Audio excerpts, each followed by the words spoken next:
Hi, this is Big Bill coming to you live from the greatest city in the world, New York City. We liked it so much we named it twice. Yes, and this is from the international headquarters of Model Railroading Live in Staten Island, New York. First and foremost, I want to apologize for doing this show in the dining room. It's got the air conditioner.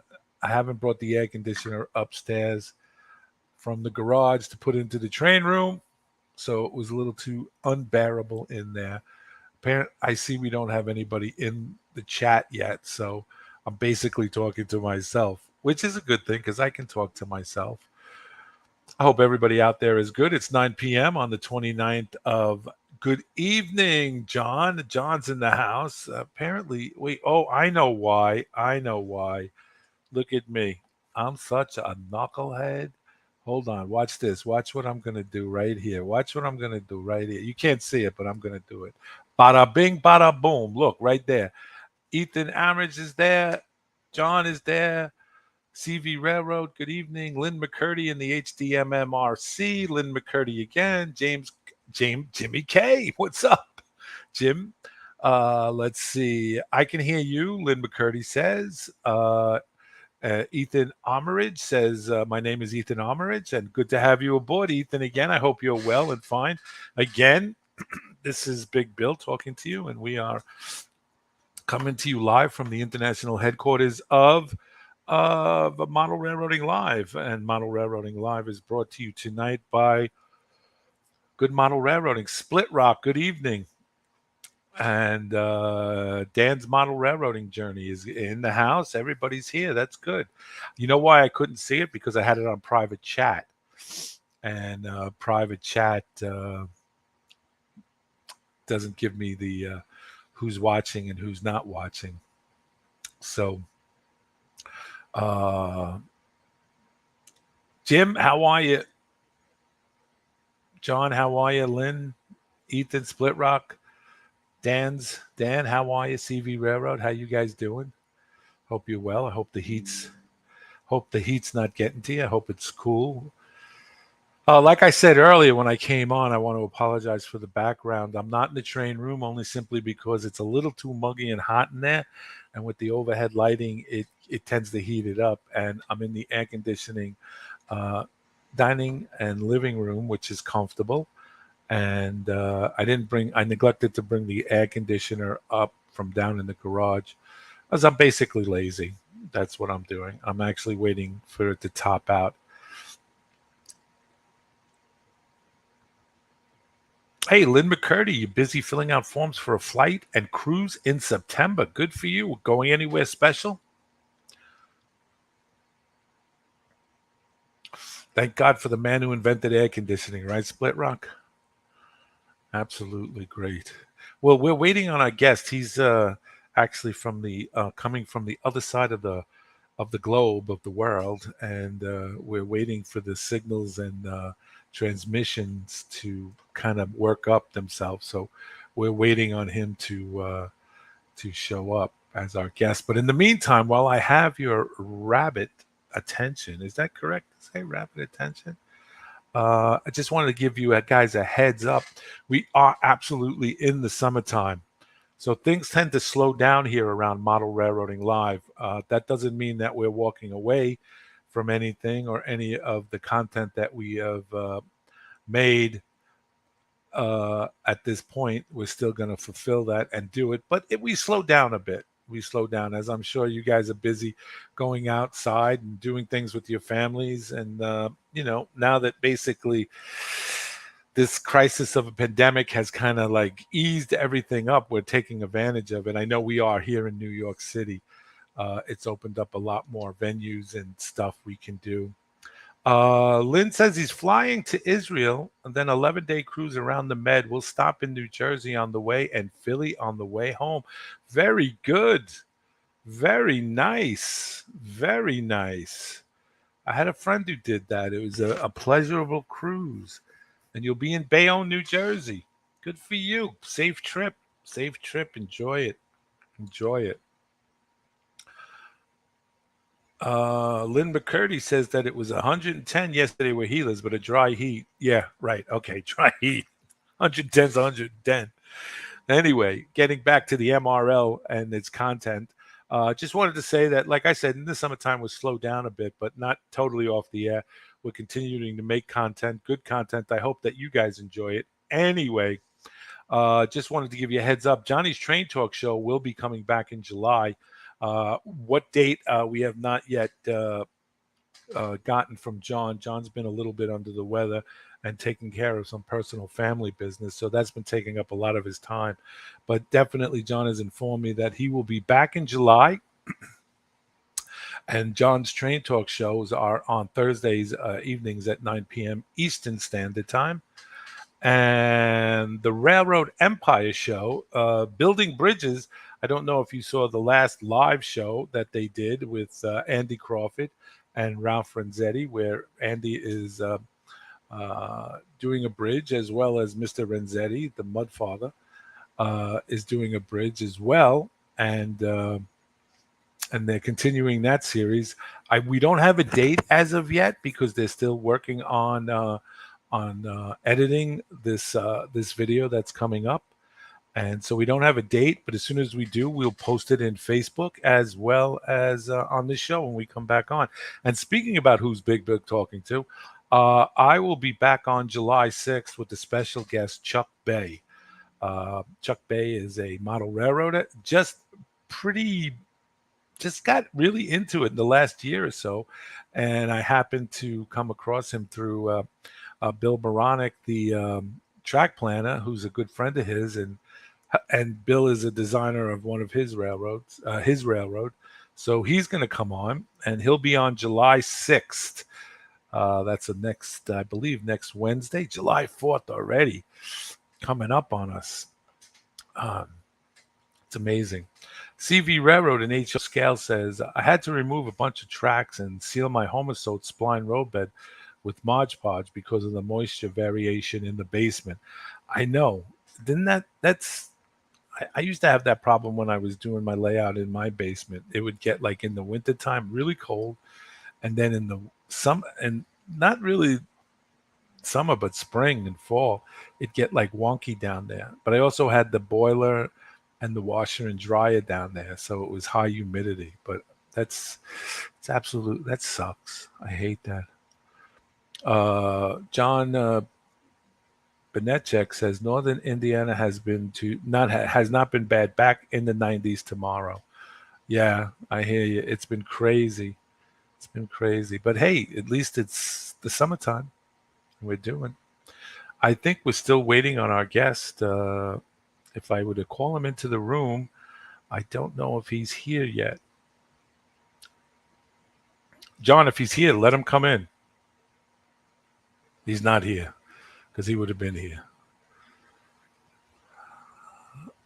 Must be a different time. Well, it is actually a difference. It's 14 hours. I'm talking about our guest tonight is Marty Jenkins. He's from down in Australia, and we had to purposely not yet. He's not yet in. So it's all on me here.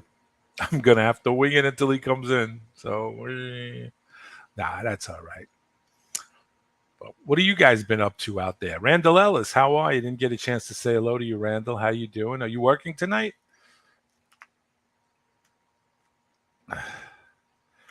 As I wait for that. Wag Workshop. Hi there, folks. Hey, Wigwam. How are you? We're waiting on hey, Split Rocks asked me a question. Do I have any model railroading projects for the summer? Actually, I do. I am in the process of researching and doing I know that the South Brooklyn Railroad is based on the Bush Terminal Railroad, but I wonder if I could get this to come up. I'm going to see if I can do this, and I'll show you what I'm going to try and show you what I'm talking about here. Let me see. Just give me a minute here because I got to see if this is. Oh, I don't know if I can do it. But let's see if I can do it.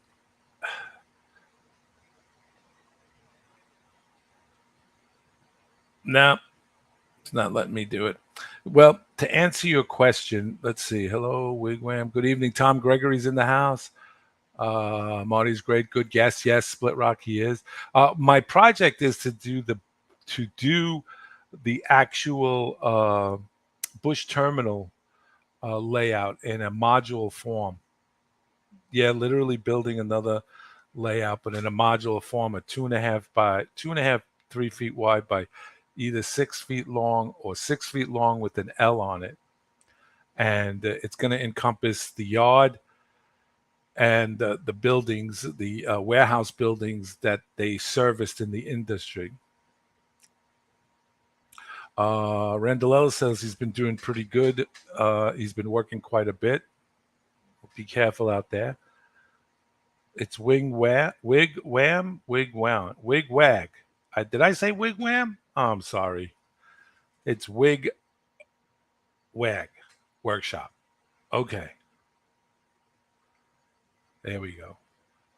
So I'm gonna see if I can get that thing up. I'd like to share it with you guys just to show you what it looks like. Let me see something here. No, what am I doing? What am I doing? What am I doing?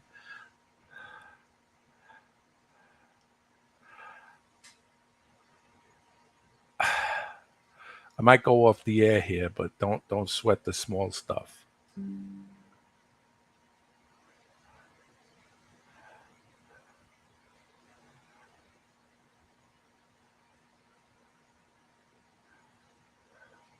Let me see it. I'm going to try to get this together now. New York. Here we go. Here we go. Here we go.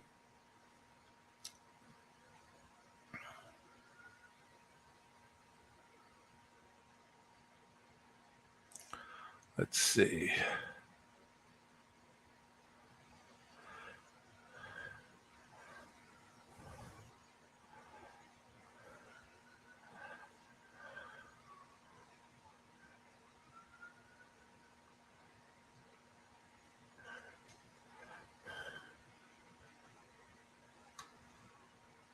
Let's see if I can do this for you guys. Let's see.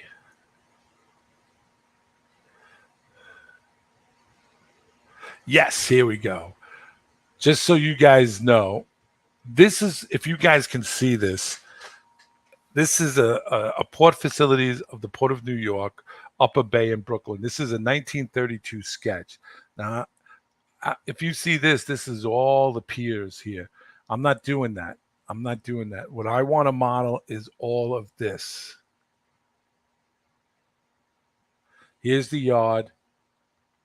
Here's the Bush Terminal warehouse. You can do that. That will be the front. And then these warehouses in the back. See where the track comes off? And this is street. So actually, I could do a street running to the end here and maybe incorporate that. Right now, this is in consideration, but I don't know if I can fit it.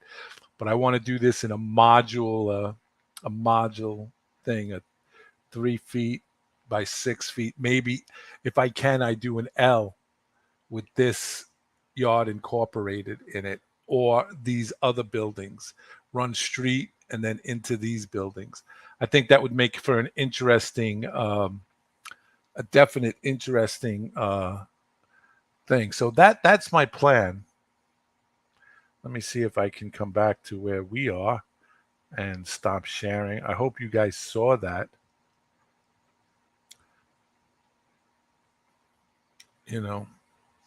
Yeah, I hope so. I'm in the process of planning it for the summer. It's going to be a summer. It's going to be, I call it the garage project because I'm going to be working in the garage with the door opening, and hopefully people will come out.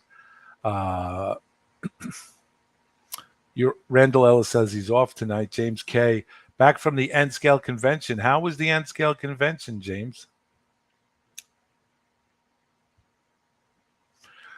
I'm sitting here waiting for you to reply, and I'm realizing it's a Q&A, and you have to type it, and I should continue talking so we don't lose dead air here. But unfortunately, I'm a knucklehead. Everything's something you don't want to miss. Yeah, I guess. Oh, look at this. I got an ant on my screen. Kill this son of a gun. Kill this. Kill this. Ants. Ants. Let me see if I got any word from Mr. Jenkins here. Look at this ant.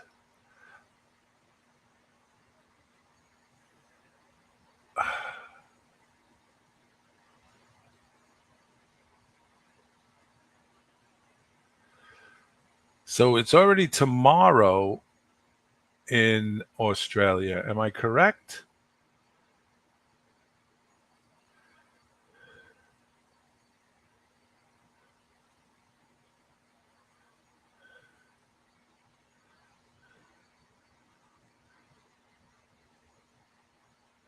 I believe I am.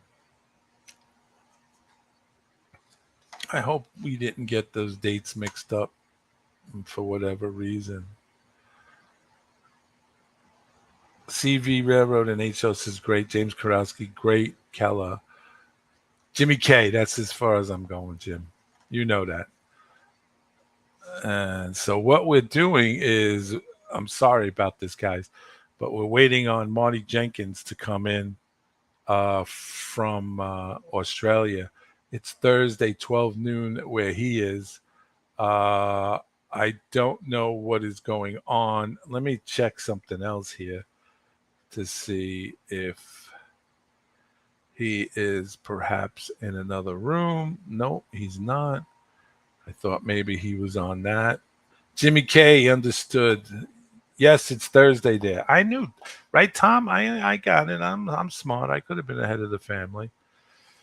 Anyway, a lot of changes coming down the pike here at MRL. I know that I said earlier in the show that we have taken, the summertime has come. We are in the midst of it, and families are doing things, and you guys are absolutely doing things with your family. But here at MRL, Model Railroading Live, we're going to be continuing to do Dan's model railroading journey. He's having a sandwich right now. You're probably right. You're probably right. I got to find out what he's had for lunch. That's our usual running gag, me and him, is what he had for lunch. But anyway, we're going to continue to be on the air with bringing content to you. And just so you know, Model Railroading Live, we do this. We do have a Patreon page, but I got to be honest with you, we really haven't been pushing that Patreon page. And the Patreon page is basically just used to pay off, subscription fees that we need from StreamYard and stuff like that. And, most of this stuff we kind of fund ourselves. But anyway, we have a Patreon page. If you want to donate or you want to give money to, you want to rifle through the change that you take out of your pocket before you do the laundry or go through the couch and get some spare change, by all means, just, if you want, send it our way, because we're looking to make $1 million. No, we're not. Anyway, we still do it for free here. That's Model Railroading Lives. That's been our mission statement, to give away this content for nothing. Anyway, going on the content, Johnny's Train Talk show will be back in July on Thursday at 9 p.m. Eastern Standard Time. John has been a little bit under the weather and also been handling some personal family affairs, and it's been taking up a lot of his time and stuff like that. So he told me personally that he'll be back in July. And it will be on Thursday night at 9 p.m. Eastern Standard Time. Also, it's a good thing to note that Johnny's Train Talk show is an interactive thing. It's kind of like this with the Q&A, but a little added feature on Johnny's Train Talk show is that you can be a part of the show. You can actually be on the show. There's a link there. If you have a webcam or on your laptop, the camera, and you have a good internet connection, you can be on the show. You absolutely can. And there's no prior experience. You didn't have to be on the Wheel of Fortune or Jeopardy, anything like that. Just come in as you are. Proper attire, of course, shirt, no drinking alcoholic beverages on the thing, because we have kids watching, and no smoking, cigarettes or vapor stuff. Just just simple things, but you can be on it as well. And we encourage you to join in because the more the merrier. And you can talk really basically model railroading. If you have something that you want to bring, to the table, bring and brag, as we would say, you can do that as well. And if there's a question or something on weathering, usually Ralph Renzetti's in the house, Andy's in the house, Robert Holman's in the house, and electronics, IT, anything dealing with model railroading on Johnny's Train Talk Show, 9 p.m. Eastern Time on Thursdays. You can come in and do that, and you can become a regular guy too, being part of it. Also, no, let me see. I have the site here. Let's see. It's Discord. Discord, Discord. That's another uh, channel we have, Discord, where you can come in after like 9 o'clock at night. I mean, if you guys are up late or if you have nothing to do. Discord chat, there it is. John's put it up on the teleprompter there. You can come in on that as well and be a part of nightly chats that deal with model railroading.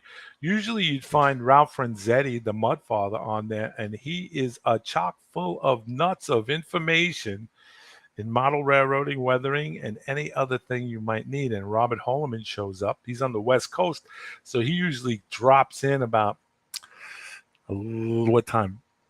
11 o'clock at night, because it's about 7 at night where he is in the West Coast.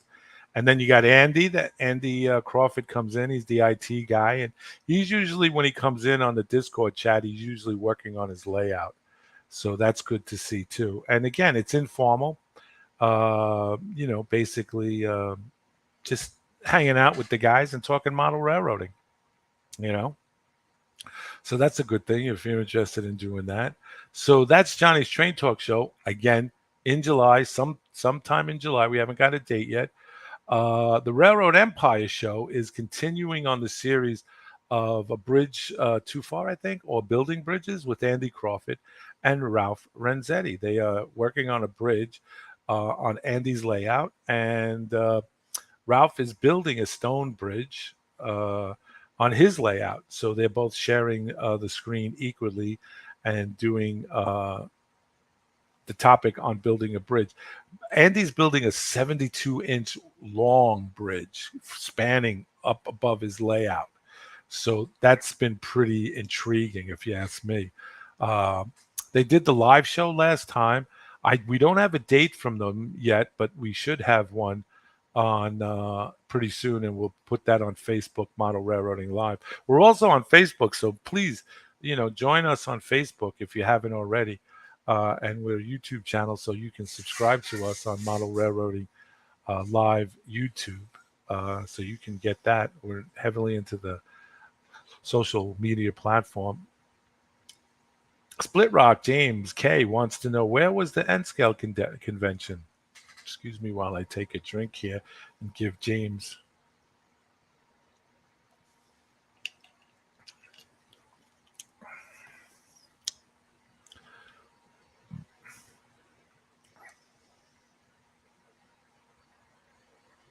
Nashville,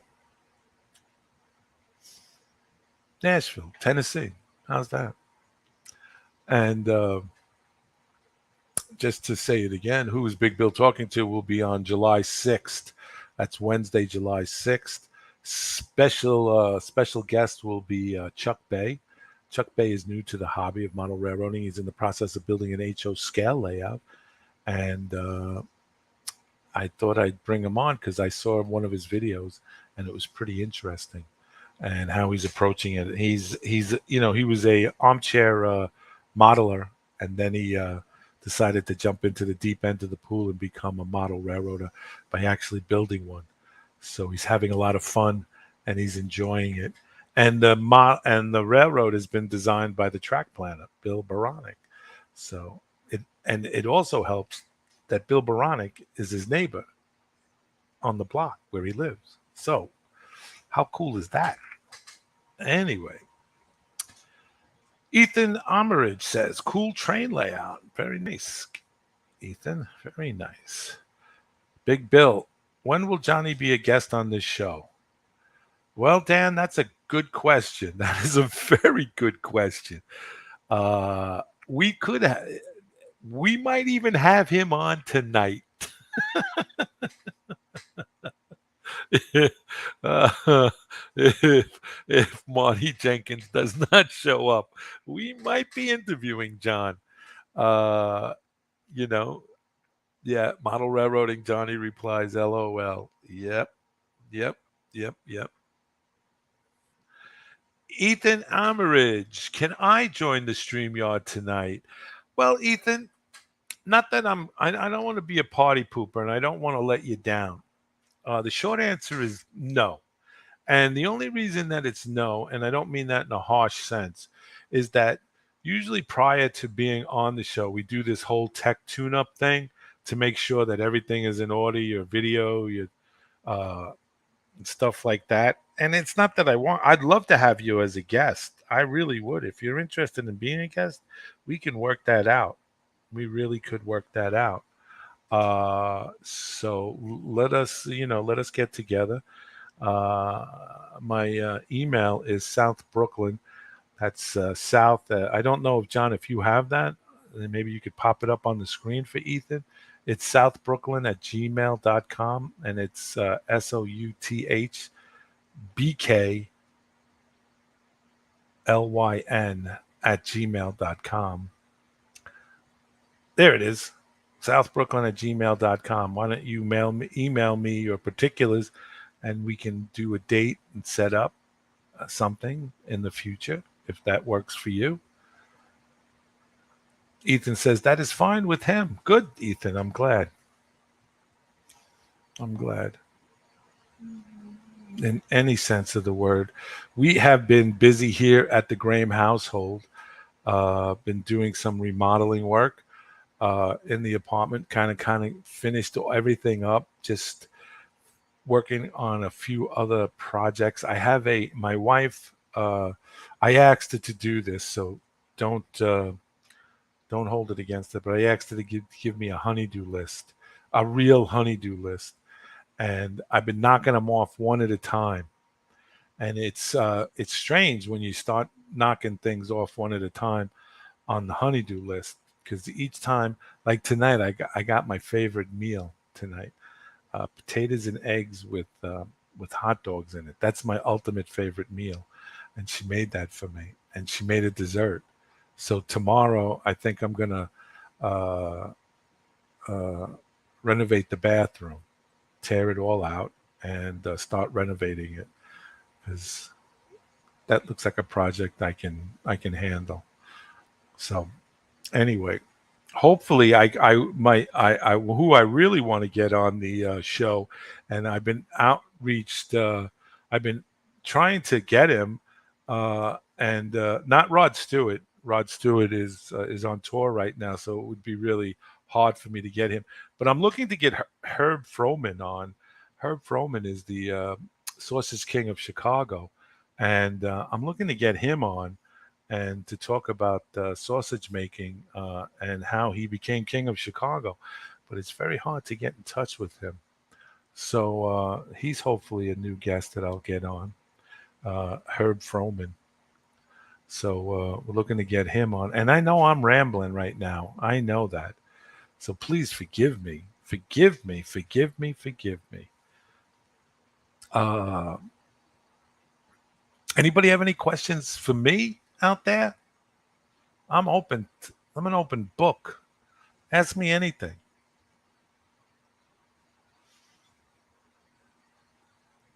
Nothing. Not a thing. Come on. Someone's got to have something. Nothing?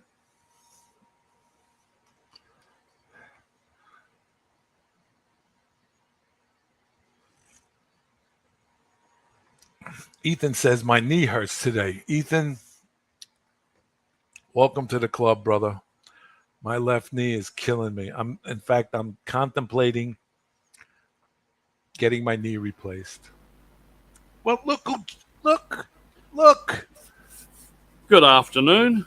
A day late, the dollar short. No, know a day ahead. Jimmy K, are you going to connect modules to your layout? No, I am not going to be doing that. I'm not going to do that. First and foremost, everybody, welcome to the show. Marty Jenkins from Down Under in Australia. And uh, let me just give you a little background information about Marty. Marty's a good friend of mine. I'd hope that he's a good friend of mine. Yes, he is. And Marty, what was I going to say to you? Did you have lunch? No, I've not had lunch as yet because it's 11:30. I thought we were starting in a half an hour's time. 9 p.m. this time, Eastern Standard Time in the States, which would be 11 o'clock your time. Well, my thingo here said that it was 12 o'clock my time. So anyway, doesn't matter. We're here now. We are. And we have to go. So thank you for being on the show. Yep. Greatly appreciate. No, it's good to have you, Marty. Marty is presently, what part of Australia are you in, Marty? I'm in the Gold Coast, which is about an hour's drive south of Brisbane. So I'm in Queensland, which is on the east coast, but in the top half of the east coast of Australia. So if you looked at a map of Australia, we're up in a subtropical area. Subtropical, and right now we're in the summertime here. So you're coming into the fall and winter in Australia? That's correct. It's winter here in Australia at the moment. I'm just looking outside now, and it looks overcast, and it's fairly cold out there. It'll probably be about 60 degrees C, 60 degrees F, I'd say, in your language. In our degrees in Fahrenheit, you guys Yep. are all into the metrics and we're all rugging up because 60 degrees to us is freezing. Yes, I understand. Well, welcome aboard, Marty. Thank you so much for being. For all you guys that don't know Marty Jenkins, Marty Jenkins is part of the NMRA. He is the worldwide director at large for the National Model Railroading Association, and he's also one of the co-founders and of the NMRAX video series that comes out. He handles all the technical and most of the stuff in there, and him and Speed and a couple of other guys were really instrumental during the pandemic to make sure that model railroading did not die in the headlands, but stayed alive by their broadcast, and that was greatly appreciated. So how did the NMRAX get started? I mean, I know it was the genesis was the pandemic, but how did you guys get together to say, hey, let's do what we got to do here? Well, it kind of goes back to, I'd say, the 2018 NMRA convention in Kansas City. And I met Gordy there for the first time, Gordy Robinson. All right. Yeah, go ahead. We both said that, we've got to start doing more online content. There was things like YouTube Model Railroaders, which is what MRL became, was out and about. And we said, look, we're going to get left behind if we don't start doing something. So we started to do a few online clinics. We had our convention here in Australia, and we had Miles Hale do a live clinic into the convention here. And we also had Ralph Renzetti did a couple for us as well, aka Mudfather. The Mudfather, yep. So he was in there as well. We got some interest then from the American side of things, saying, well, if you're doing that down in Australia for our conventions, can we do that up here? And so Gordy and I got to thinking and thought, well, why don't we just do it for the whole region, the British region, the American region, the Canadian region, and we'll just put it out. Both of us, and video production is neither of our fortes, but we thought, okay, let's do it. So we had an old Dell computer here, and we used the dodgy internet connection from Australia, and we managed to do the first show, and we did a 24-hour broadcast of Yes. clinics. Yes, I And remember that. we kind of thought, like Gordy and I kind of thought, well, this is either going to work or it's going to fall on its face within the first 15 minutes. Right. So I believe actually it might have been the Mudfather that did our very, very first clinic. And of course, because I wasn't, we'd never done it before and I didn't know what was going, the Mudfather rolled up at about quarter to the hour. And I said, oh, well, you might as well start now. And I put him on air and off he went. And he started doing his clinic. And then we started getting all these calls of people who were watching it and thought that it started on the hour, not a quarter to the hour.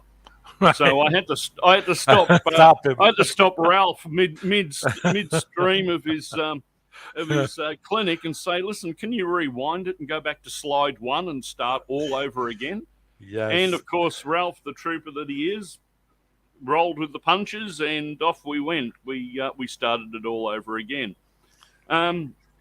Those first clinics now, they're getting into a few thousand views. I mean, they're up on the YouTube channel, and we've got over about, I think, 360, nearly 400 clinics that are up on the YouTube channel for the NMRA.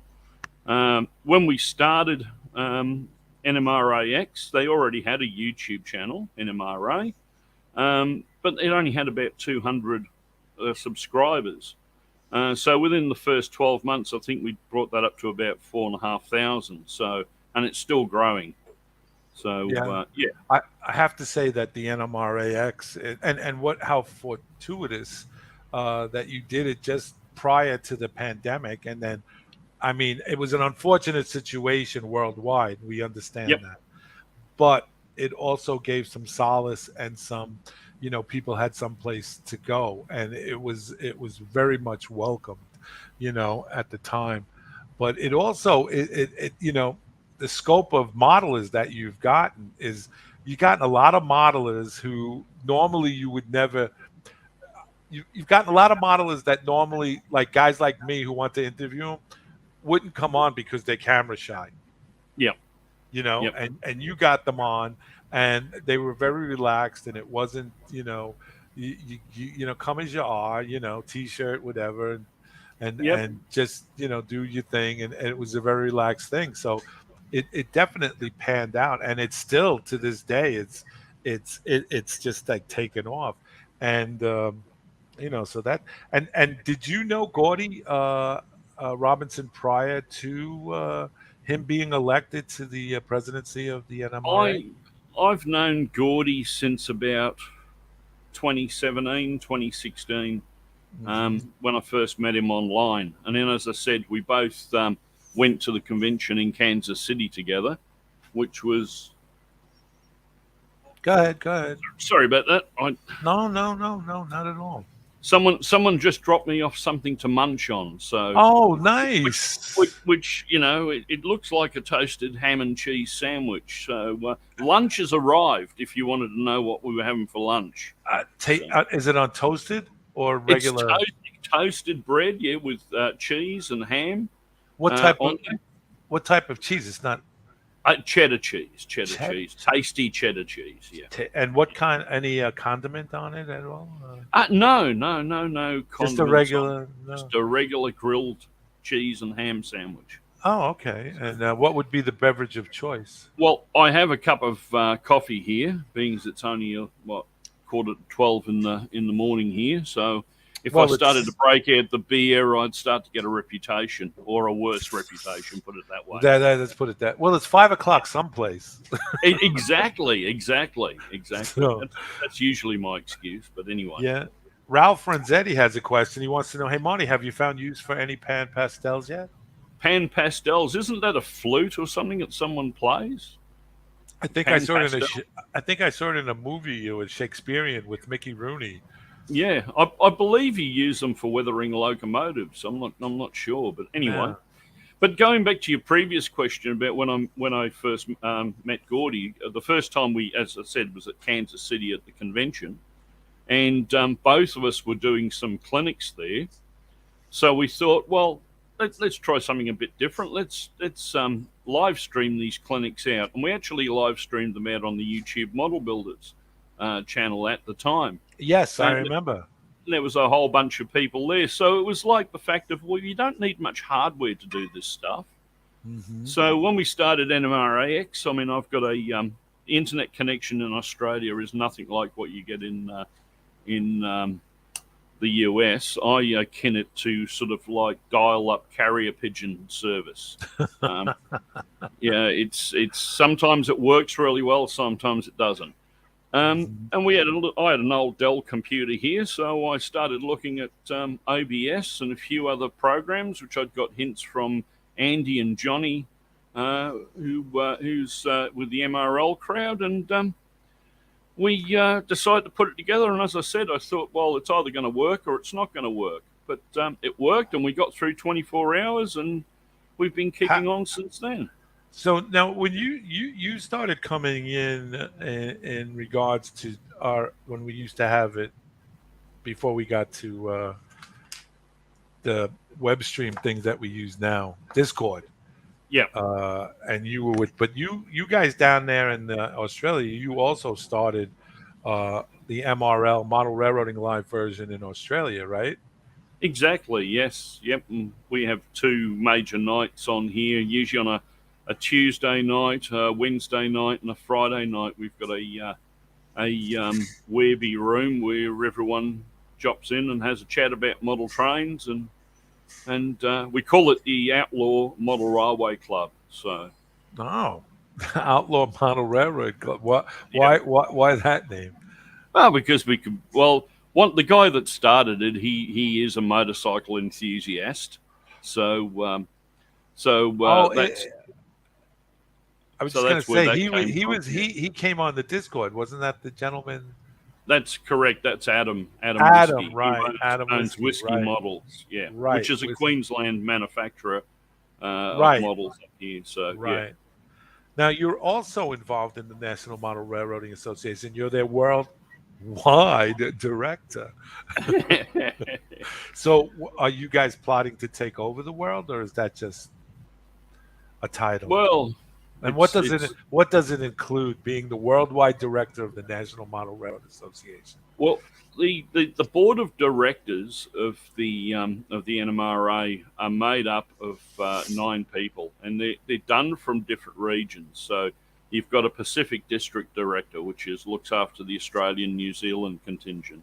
You've got a Atlantic director who looks after Europe and the British region. Then you've got a Canadian director, and then you've got a South, West, Central, and a North American director. And then on top of that, there are 2 what they call at-large directors. And basically, the at-large directors are not looking at any specific region, but looking at the overall region and then doing tasks, to facilitate change or modernisation that way. Is that what is that one of the functions that you have? Yes, well, one of my first things that I did when, because Gordy was the at-large worldwide director, then when he was elected president, he appointed me as the as his replacement for the remainder of his term, which was up at the beginning of this year. So I went for an election, stood as a through the election process and the vetting process, and I surprised me, but I won. So I'm back at it, and we've got a few more projects that we've got up our sleeve. But the first thing I did was raise the nomination, the motion to move the magazine to an online format. So, and how has that been received? That's been received. I mean, yes, we've had teething problems, and yes, there has been a few hiccups, but generally that's been received very, very openly, because people can understand they don't want bits of paper, they don't want piles of magazines anymore. They can look up on online. We're doing a project at the moment where we're actually going back through all the old NMRA magazines and uploading them into electronic format. So at the moment, you can go back to the 30s, the 40s, the 50s, and the 60s and look at previous magazines in there on the online content. So yes, we're trying to bring the organisation kicking and screaming into the modern era and opening it up to basically, Has I don't. I'm trying to think how to phrase this question. Has the membership gone up significantly or slightly since Gordy has been and you guys have uh, elected to the NMRA? the membership did drop prior to while we were in the midst of COVID, naturally, because there was Right, virtually no events happening. But we right. have actually had I think it was a 7% increase in the members this year now re-enrolling. So the membership is starting to grow slightly. Right. Where do you see the NMRA right now, and where do you see it heading? It's a Well, I two-part mean, question. the NMRA basically I see it as being a number of factors. First off, you've got standards and conformance. Without the NMRA, who knows what this hobby could be like? We wouldn't have any standards for wheels. We wouldn't have any standards for track. You wouldn't be able to take a brand A manufactured loco and put it on a brand B Sure. layout. I mean, the NMRA, since its inception, has done so much for the hobby in standards and conformance, and that's their main bread and butter. Yeah. Is keeping us all on a track that we can all go down together, and we get deviations every now and again, where people manufacturers manufacture something or do something that's not within the standard, but it's generally rectified and pulled back into conformance again. Um, the other thing is the fellowship, the meetings of different people, and we've started it now with NMRAX, but that's bringing that now to a worldwide audience. One of the things we find with that is the live broadcasts. We get a good viewership on that, but it's always the views that come afterwards. People in the UK, when it's on at 3 o'clock in the morning and they can't actually watch it, they'll come back at a Yeah. couple of days or a couple of weeks later and Yeah. watch it on the recorded one. So yeah, that's. But Yeah. Think. I Yeah. see the NMRA moving forward in basically what it does would be the same. I mean, it's fellowship and it's standards and conformance, and I see it going more online and being more open to the rest of the world. We're already starting to get the European region that actually basically collapsed, but it's now actually taken off because they can get access to the digital magazine. Their membership has actually taken off over there. So I would we're, believe it would be. Sure. we're seeing growth in different areas, Yeah. I'm looking at my cheat sheet here. My cheat sheet that I write my notes, that if you know hier Oh, if you know hieroglyphics, please help. But no, that's yeah. how, you know and stuff like that. Anybody have any questions out there? We're kind of like silent. I hope first and foremost, just if you've come in. Hey, Balaloo says, "Hey Marty, how you doing?" Uh, G'day. if you guys have tuned in late, we have Marty Jenkins from Australia on. It is Thursday in Australia, so we don't have to worry about the world coming to an end. No, Because I can give you the lottery numbers for Wednesday night if you want. hold that for later. Okay, Hold that, okay, we'll keep that because for these later. and he's one of the co-founders and of the content creator of National Model Railroading X video series that he has and Gordy and others have started and has done really well. And he's also the worldwide director of the National Model Railroading Association. And from one of my notes, I heard he's a good friend of Herb Froman, the Sausage King of Chicago. So Yeah. yeah, if I'm trying to get Herb Froman on the show here, and no being that he's the Sausage King of Chicago, most likely very busy. But I understand you have connections there with him. And is it true that you'll be coming to the States soon, St. Louis? I will. The 3rd of August, I'm going to be there for the NMRA convention. I don't know if you can hear that, but we've just got a bowerbird pulled up on the outside and decided to start squawking its head off. So There you go. the dog should make it move on. No, I will be there for the NMRA convention. I fly out of here on the 3rd of August, and I leave to come back home, I think, the 16th. So we'll be there for the week of the train show, and we'll be there for the convention, and then we'll be there for the train show. And then it's time to get back on another big toothpaste tube and head back to Oz. Yes. Sparky 107. Hey, Sparky, welcome to the show. Marty, he says, I think it's a great thing what you and Brad Anderson have going. I tune in a lot. Yep. Oh, Brad, he's the technical guru of NMRAX now. I did the first half a dozen broadcasts or the likes, but Brad's got a much better internet connection at his house. So he, from probably the last 2 years, has been doing all the technical side of it, putting all the videos together, and basically I just sit here with a green screen behind me and act the clown, and he puts it out on the air. So he's an integral part of the NMRAX team. Unfortunately, he lives in a town called Lismore in northern New South Wales. And we had some floods here a little while back. You may have seen Yes. on the news. And the Lismore River rose by 15 metres. So that was 15 metres. Now, a metre's what, about a yard? So 15 yards of water came up and basically flooded the whole city. So his business got wiped out. He had a furniture making business there. And he's big into the CNC and CAD design and all the rest of it, because all of the machines for his furniture business were all, they're all CAD operated and the like. So he's now got a job as the sales manager for the people that sold him the machines.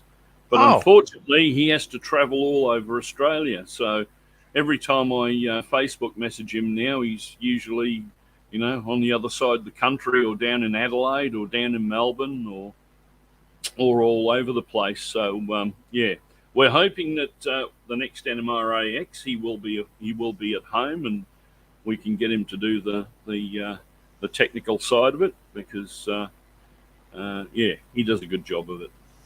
And Marty, how long have you been into model railroading? How long have you? What was the model? I'm probably a bit different to most people. I was never into model railways as a kid.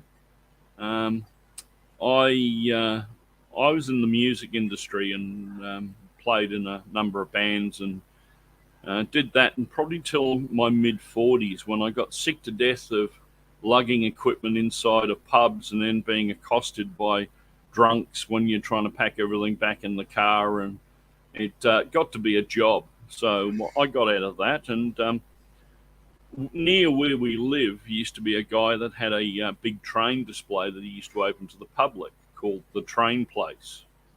If you type the Train Place Brisbane, Australia into Google, it'll probably come up with a video on YouTube or something of it. But it was a huge O-scale layout. And I used to go up there because I've always had a fascination with carnival rides. So I used to go up there because he used to bring in those Falla carnival rides. Right. And so I used to go up and have a look at the kits, and I bought one and started playing around with them and putting them together. And probably about 6 months later, that was it. I was sold. I was hooked. I was modelling Victorian railways and started collecting bits and pieces. And the first layout I built was actually a travelling carnival, which had its own little 2.5 foot railway that ran through the carnival as well. Nice. And so that got me into model railroading. And then, as my wife says, this isn't a hobby; it's an addiction. So Yes. once you got the bug, that was it. It was boots and all. So Yeah. if you go in my garage, there's a whole bunch of road cases in the corner with all the old drum kits and bits and pieces all there, which I keep saying I'm going to clear out and sell one day. But the sentimental value of them keeps saying, no, I don't really want to sell that. I remember when I bought that and I did this gig Yeah. with that and I did this, and Yeah. yeah. So, yeah. I have a few questions here that the gentleman. Let me see if I can get my cursor to work. How long have you and Herb Froman, the Sausage King of Ohio, how long have you guys been friends? I, It's pretty tricky to get a hold of. Uh, and he speaks highly of you, by the way. Just so that you know that. Randall Ellis wants to know: do you have a favorite locomotive or piece of rolling stock? I do. I grew up in Melbourne as a kid around an area called Ferntree Gully and the Dandenong Ranges, which is where Puffin Billy is. So probably the NA class loco, Puffing Billy is my favourite device. I've got four of them in the display cabinet behind me, so in 30 scale. So. Mm-hmm. So yes, if you go and look on YouTube again and type in Puffin Billy, it'll take you to a whole plethora of videos on that particular train. Oh. It used to be part of the actual network in Melbourne. It used to go all the way out to Gembrook, where a lot of the timber tramways used to come in, and they used to ship the timber then down from the hills back down to where the main line was to ship back into Melbourne. So. Split Rocks ask, will any portion of the NMRA National Convention be broadcasted live, such as YouTube? Things such as a tour of the models in celebration room, clinics, or the National Train Show. Okay, well, on that point, I've just spent some money in buying some new hardware that'll allow us to do mobile broadcast. I bought myself a laptop that's got a fairly beefy video card in it, and I've got 6 different video inputs, so I can hook up to 6 different cameras. And then using OBS, we can do a live stream. So, yes, it is my intent while I'm in St. Louis to do a number of live streams. And they could be a tour of the OpSig. They could be a tour on the LD SIG day while we're all going around. There could be a couple of clinics that I might go and jump in and live stream those straight out. At the moment, I'm going to have a word with a couple of other people there, but yeah, something will be happening. Stay tuned. Stay tuned. All right. Human City Junction. Heath, welcome aboard, Heath.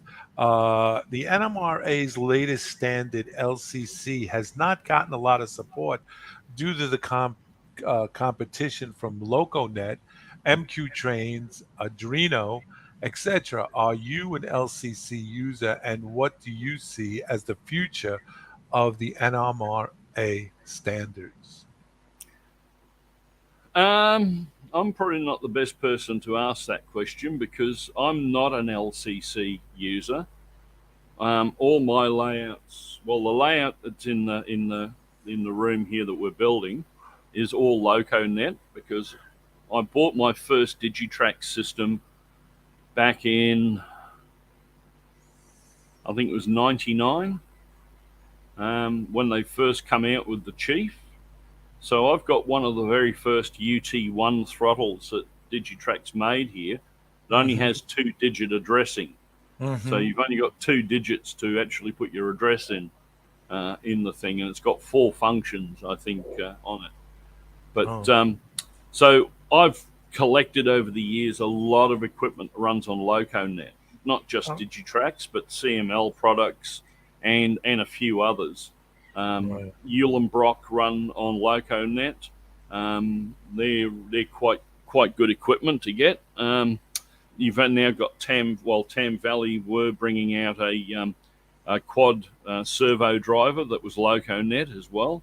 So there's LocoNet is good, and is probably got the leg room because it's been there for so long. LocoNet's Right. been around since 1998, 99 Right. when they first started building um, uh, DCC systems. And I must say, hats off to Digitrax for thinking way back then that the whole crux of this thing is going to be the interconnection of other devices, Mm. and to having LocoNet from the beginning.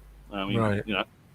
uh, LCC I see as being an add-on for the people that have got systems that don't have access to a good proprietary network. And I Oh, that kind of look makes sense. and I kind of look at LocoNet and ExpressNet, which is the lens format, as being the two good proprietary systems that you could have. Now, if you've got Easy DCC or you've got another brand of DCC, you can add in LCC and get the same functionality out of it. Right. So, as I said, because I've been down the LocoNet rabbit hole, um, that's kind of where I sit. Hey, Sparky, if you want, please rephrase that question because I'm really about joining the NMRAX. Is it who do people join or why do people join? So if you could just rephrase that, I'd really like to, have Monty answer it. Human City, um, let me see, where are we? Just so Human City Junction says to Split Rock, answering the question about whether it'll be broadcast. He says his understanding, Heat's understanding, is that none of the NMRA convention will be broadcast, as that would be set up by the local NMRA group, not the NMRAX, and they do not do any streaming. You know. Uh, he asked another question: where is the NMRAX set? And I do not recognize you without the big desk. Well, I didn't have the green screen put up this morning, so I'm just out in the shed in the workshop. As you can probably see behind on the TV, I've got virtual rail fan running, which virtually runs all the time in here. Yeah. Sparky asked, Marty, will you be getting TSG Multimedia to help out with the broadcasting and using the mods that he has set up? John has done 2 of the NMRA conventions already. Yes, I mean I don't know John from TRG Media or Multimedia. I've never met him. I've never spoken to him. I'll probably meet him. I'd say at St. Louis if he's going to St. Louis. But a lot of the difference with NMRAX compared to all the other type of streams is kind of try and make it ad hoc. I'm a big proponent of the live thing. I mean, of course, sometimes that falls over, and it is better to have it all pre-recorded than you're just playing the video. But I see as a lot of people do that. There's not many people that actually do it live, especially when Yeah. you're doing clinics and stuff like that. All of a sudden they're doing something and it doesn't go the way they planned. Right. It adds a bit of entertainment value to it as It well. does. And you got to think Um, on your feet, exactly. So you know. I see what we do at NMRAX slightly different to what a lot of the others do, but I'm always open to ideas and bits and pieces. And look, the guys did that NMRA convention. I watched a lot of the clinics in that last year, and that was absolutely brilliant. And I Mhm. believe there's a market for that as well as the live convention, as well as the face-to-face convention. Yeah. I see, What and what what again, from a worldwide perspective, we're then putting that out to everybody, not just, but to put it out to everybody, we got to have it recorded, and that's the only thing that they didn't do with that convention. I have a few other questions online, but I want to ask a question that may not be too popular. With all the advent and such of social media and the social media platforms such as YouTube, because let's put it, you know, 25, 30 years ago, YouTube wasn't in existence. And then when YouTube hit the airwaves, it opened up everything. And, now we have flat earth believers all over the place and conspiracy theorists everywhere, but whatever. But the social media platform, like you said earlier in our conversation, has opened it up to all corners of the world. There's not one place that has not been touched by the social media platform. And in doing so, my question is this: in doing so, in trying out to see if it works, do you think that eventually there'll be a paywall for NMRAX and other? We can't speak for the others, but do you see that as something? Because I think that's a testing ground. People want to test how everybody will feel about it if they want it, and then all of a sudden, boom, they pop up with, okay, if you want to see this content, now it's a paywall. The way I look at it through NMRAX, NMRAX is the free content of the NMRA to bring people in. Right. Once you're a member and you get access to the NMRA website, we've got a whole bunch of clinics on there that are put together. Excuse me. The production value is a lot better. And that's where I see things like the stuff that John does, that's where that would go, because that's got a lot of production value. It's very concise in there, and that's beyond it. But the NMRAX to me, is the free, it's the sizzle to try and get people in to buy the sausage.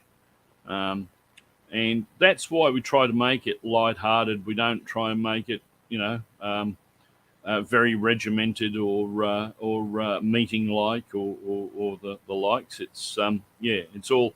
I don't write a script or anything. I basically turn the camera on and then start talking and dazzle them with the footwork and baffle them with the bullshit. Yep, exactly. And that's how I see NMRAX. As far as I'm concerned, I see NMRAX being the free content of the NMRA going forward. Yeah. My good friend Frank Delorio's in the house. Frank's been under the weather. He's an avid golfer, and he hasn't been able to go out and do his golfing. So, hey, get better soon, Frank. All right? I want to see you out there. Let's see. I got a couple of questions lined up here. Split Rock wants to know, Marty, do you do operations on your layout or club? And if so, what type of operations do you enjoy? Switch lists, call cards, waybills, or something else?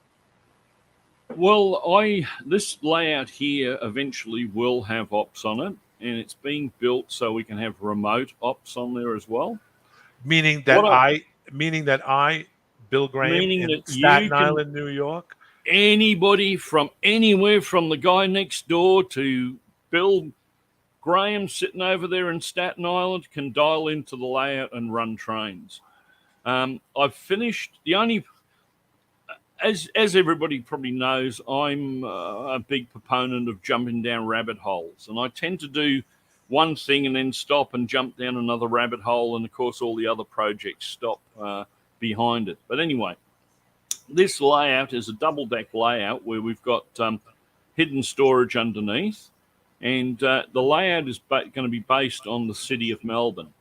And so what you'll be doing as a remote operator is driving through trains, which will be going up through the city and then coming back down into hidden storage again. Would it be it'd be an urban commuter train? It'd be an urban commuter train. It could be an interstate passenger train. It could be an interstate freight train. I can do I used to be a subway motorman. I can do that. We're actually going to have one of the subway stations in the.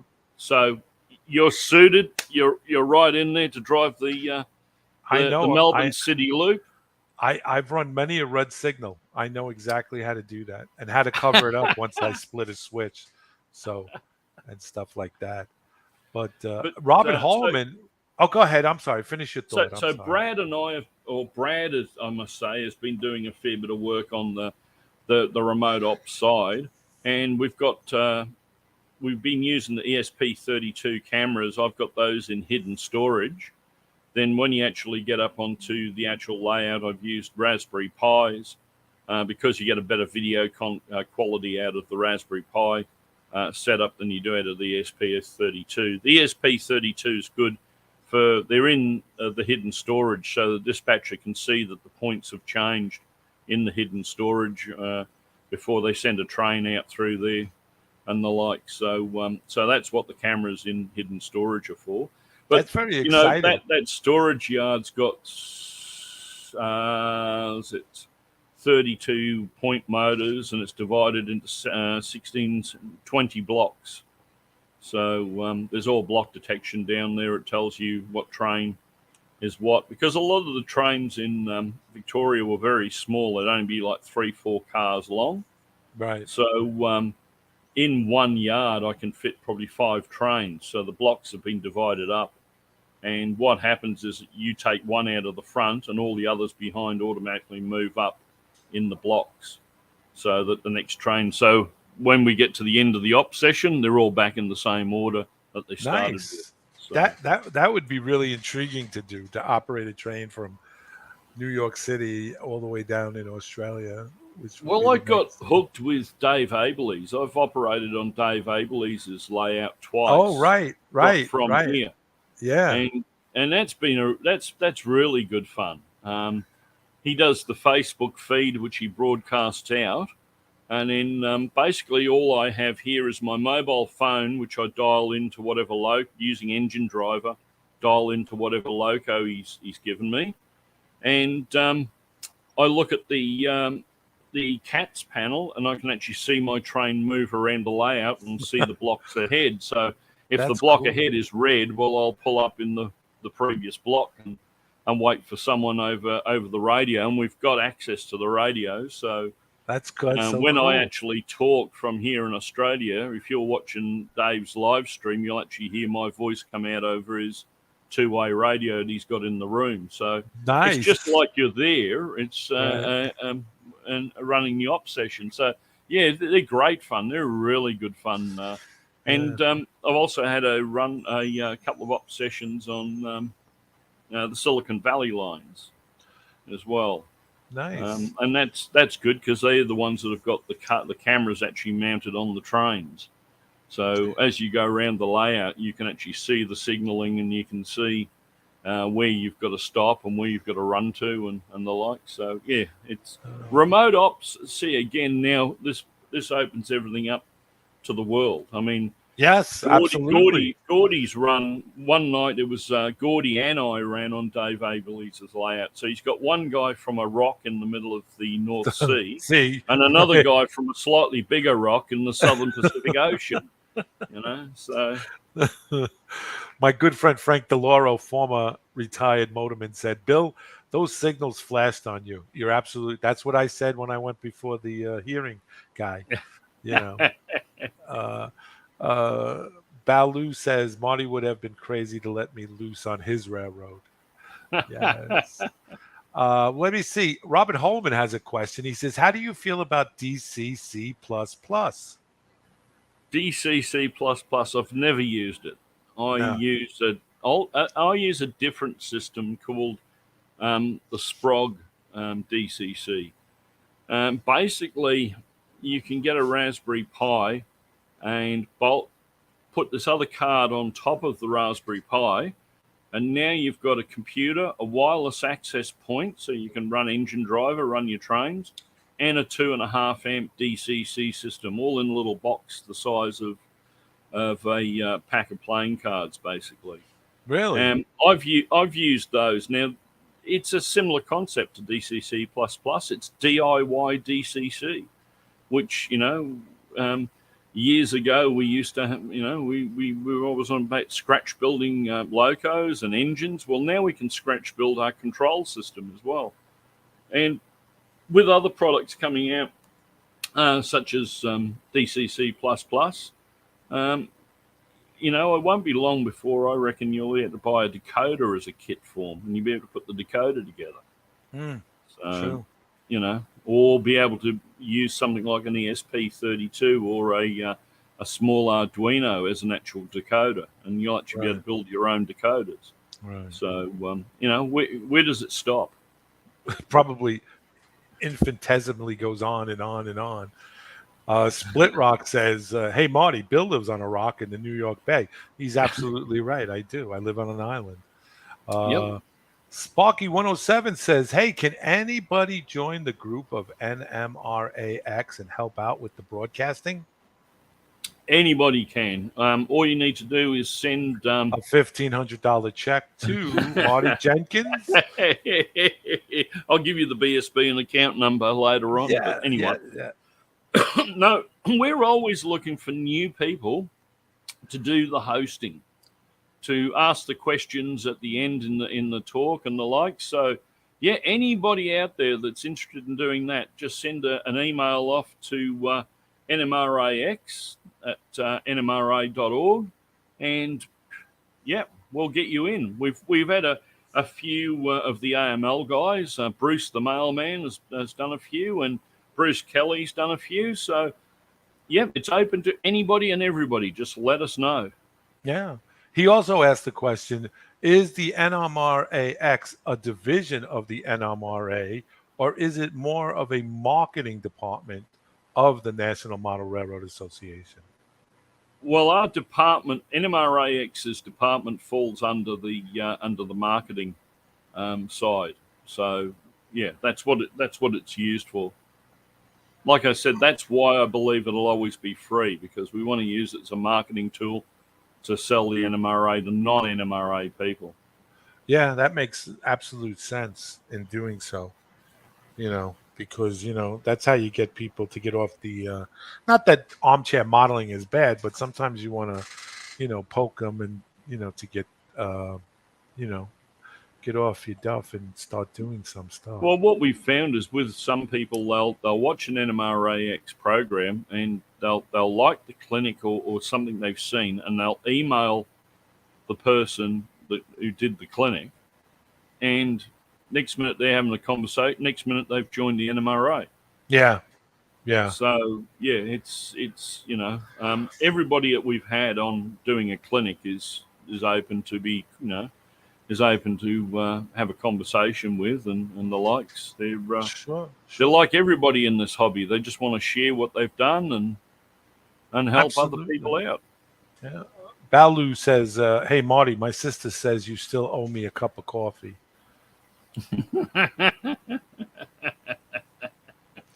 I'm having a cup of coffee at the moment. There you go. Happy Valley Hobby says, "Sound Dakota kits?" with a question mark after it. Yeah, he says Marty stated that earlier in the conversation that the way things are in the electronics and decoding stuff, you can most likely do a sound decoder, build one yourself. Yeah, there'll be a time where something like an Arduino or an ESP32 chip, something like that will come out, will be small enough to be able to be used as a decoder. And you'll buy a generic board, you'll upload a firmware that someone's written for it, and bang, there you go, you'll have a decoder. You won't be soldering those little components onto the board. That's not what I meant as a kit. That would drive anybody insane, trying to solder SMD components onto a board with a plumber's iron. But you'll buy a board like an Arduino, like you do at the moment. It's just that they'll now be that small, and you'll be able to load some firmware. Someone intelligent out there, like people like Jeff Bunzer and the likes. They'll do a bit of code to go in there, and you'll download that, load that into that decoder, and bang, off we go. Yeah. I mean, you think back 10 years ago, if we got a 3mm lead, we thought that was really small. Now we can get LEDs the size of a needle point. Yes, you're absolutely right. I mean, we just don't know what technology is around the corner. You're absolutely right. Yeah. It changes, Happy Valley Hobbies is saying, "I'm assuming volunteering for the NMRAX counts towards the AP?" I believe it does. I believe a few people have got points in for their AP program for volunteer for doing hosting and bits and pieces. I'll have to confirm that with the AP chair, Frank. But I believe they did. That's a good question. Thank you for posting that, Happy Valley. Uh,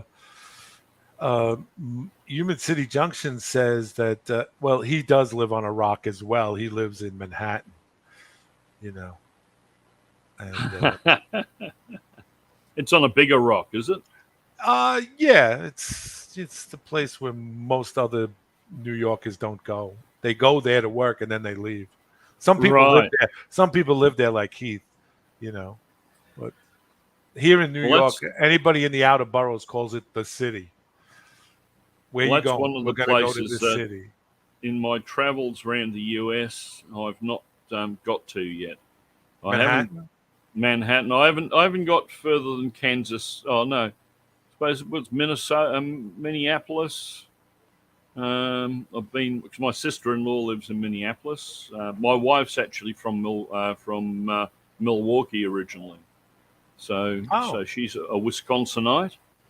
So every time I go around to my in-laws' place here because her mum and dad now live over in Australia as well. We oh, sit there and nice. watch them watching the Super Bowl with lumps of cheese sitting on their head. So they're yeah. they're Green Bay Packer fans, I see. Oh yeah, yes, yeah, yep, Uh, the cheeseheads. yep. Yeah. So Heath wants to know, what does the NMRA World at Large, or Lodge at World, not large person, do in the NMRA? Well, we had that earlier, but yep. if you'd like to go. I'll reiterate. Yeah, I mean, my task is basically I look after projects that are going to be affecting the worldwide membership. There's also an at-large North American director, and he looks at projects that are basically just affecting the North American region. But I look at things that are going to affect the whole worldwide. So Canada, Europe, the UK, and Australia, New Zealand. So as I said, one of the first things that I did was push forward the motion to bring out the online magazine, so Mm-hmm. that everybody in the organisation is getting a copy of the magazine. It's delivered electronically, so that makes it nice and easy. As you look at some of the people in some of the remoter areas, I mean, they're paying a fortune to get that magazine. I know in Australia it costs nearly $140, $150 to get and all of that is mailing costs. So Yeah. by going electronic, we've reduced all those mailing costs, made things cheaper for people. And yeah, the next thing now is we've got a couple of projects all based on online content that will be coming up. There's I can't really say much more, otherwise Gordy will be shouting at me. Yeah, I Um, understand. there's a couple that we're going to try and release at St. Louis. Um, uh, yeah, yeah, I'll leave it at that. Otherwise, Okay. All right. I'll end up spilling the beans. Yeah, Split Rock. He says, I'm from Minnesota. Please let me know when you visit again. Lots of Well, layout tours for you. oh, great. Well, I'll actually be there. We're hoping next year because I'll be over for the convention in Texas, and my wife hasn't seen her sister in about 5 years. So Oh, we're actually thinking about flying up to Minneapolis, going to see her. She lives in St. Cloud, just outside Minneapolis, hmm. and we were thinking of picking up a car and doing a road trip around Wisconsin, go around to all the places where she lived as a kid and all that sort of Nice. stuff. So yeah. Nice. Youth from Youth. Look at me. Heath from Human City Junction says, what is your favorite YouTube channel? Oh, I know that off the bat. It's South Brooklyn Railroad, aka Catastrophe Railroad, produced and directed and sent out by yours truly, Big Bill Graham. So there you go. Well, what is your favorite YouTube channel, Marty? That was a Oh, shameless plug for me. well, I could go with the usual obvious ones, but the one I watch and a guy's become a good friend. He's actually joined the NMRA in Australia. Is Luke Towan, Oh, and yes. Luke doesn't. He lives in Townsville. He's actually came down. We had a clinic weekend that we organised last year, where we hired a community centre, had a bunch of different rooms with different clinicians in there. and Luke came down and did a whole series on building a diorama. Sandy Hennett Nice. put all of that sort of bits and pieces on there. So yeah, so every time I seem to go and look at Luke's, he sends me down another rabbit hole somewhere. I'm So, sure or he I end up does. sending him down a rabbit hole. So, one of the others. But yeah, And in our conversation in our prior to that was that you've been working on your layout for how many years now?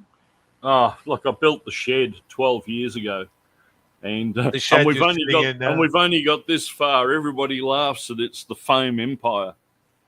So, but Yeah. like I said, unfortunately, I'm easily distracted. Someone says squirrel and I'm gone. Uh-huh. Uh-huh. And yeah, I've gone down a multitude of different rabbit holes. The biggest one's probably been remote control 187th vehicles. Yes, I Um, understand you're doing that as well too. yeah, I got hold of a guy who's actually over in China, he's a watchmaker, and he Really? actually makes all the drive gears and components and steering. So they're all out of brass and they're all machined. Oh, nice. Like I've got these four-wheel drives here, where he's actually made a differential, and it's an operating differential, and it's only 3 millimeters in diameter. Nice. So less than quarter of an inch in diameter. And yeah, so I've gone down this rabbit hole. I've got bits and pieces here. I've got vehicles in various stages of construction. And then one day, Brad pointed me down another rabbit hole, and I looked at Jeff Bunz's website, and he was making wireless throttles for DCC using an ESP32. So next minute now, I've got a whole pile of ESP32s and throttles over here because I thought these would be great for our club. Yeah, what When our the club hell? takes the layout out, we can have these, and they can be set up just for that layout, and off they go. So Do yeah, I you went also down No, that go rabbit ahead. hole.